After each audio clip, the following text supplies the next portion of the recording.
সবসময় ওখানে আমাদের কৃষি জমি, হ্যাঁ, সব মানুষের কৃষি জমি এখানে বন্ধে যাওয়া হয় সকালবেলা থেকে সারাদিন। যে মানুষগুলি হোসেনপুর ওদিক দিয়ে 5 ভাগ হয়ে যা, এটা ব্রিজ হয়ে গেলে 30 মিনিটে হোসেনপুরের লোক গোফারগঞ্জ যাইতে পারবে। অনেক মহিলারা আইসা পড়িয়াও যা। আমরা এই ব্রিজটা অত্যন্ত দরকার, তাই আমি প্রত্যেকের কাছে করছি যে এই ব্রিজটা যেন অতি তাড়াতাড়ি হয়। আর তারি না গেলে ভাঙলে ভাঙে যা দুঃখ হয়। আমরা আমরা সেইভাবে গেছি, খুব কষ্ট আনতারি না মানুষ। মহিলা মহিলা মহিলা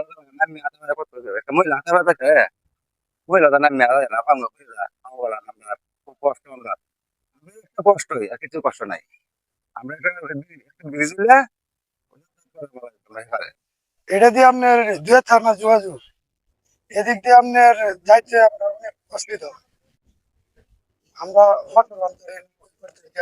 এদিকে মহিলারা যাইতে অনেক অসুবিধা, মহিলারা খুব সমস্যা।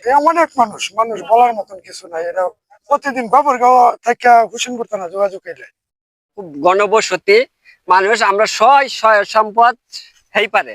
এই নদীটা ক্ষুধার পর থেকে আমরা এত সুবিধা, মানে আমরা ঘরতে বার হইলেই এটার মধ্যে বাজ্যা তখন লাগে, মানে আমরা চলতে পারি না। এই ফাঁকু দাদা মনে হয় এই পারতে দুইজন লুকাইলে আমরা না দাঁড়ায় তখন লাগে। অনেক সময় দেওয়া যাইতেছে আমরা বাজারে জল লাগে, শাক তুলোর লাগে, নেইডো নাকি আমরা এই পারে যাইতে পারি না।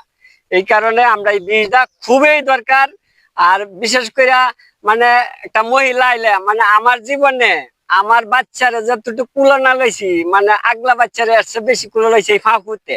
মানে হেফারটা খারি তাই বাচ্চা লিয়া পার হইতে না। পরে আমরা এই যে বুঝাতে হইলেও এই বাচ্চা পার হইতে দেওয়ার জন্য লাগে আগে নাকি। এই কারণে আমরা এই বীজটার খুবই দরকার, আমরা এই বীজটা খুব প্রয়োজন।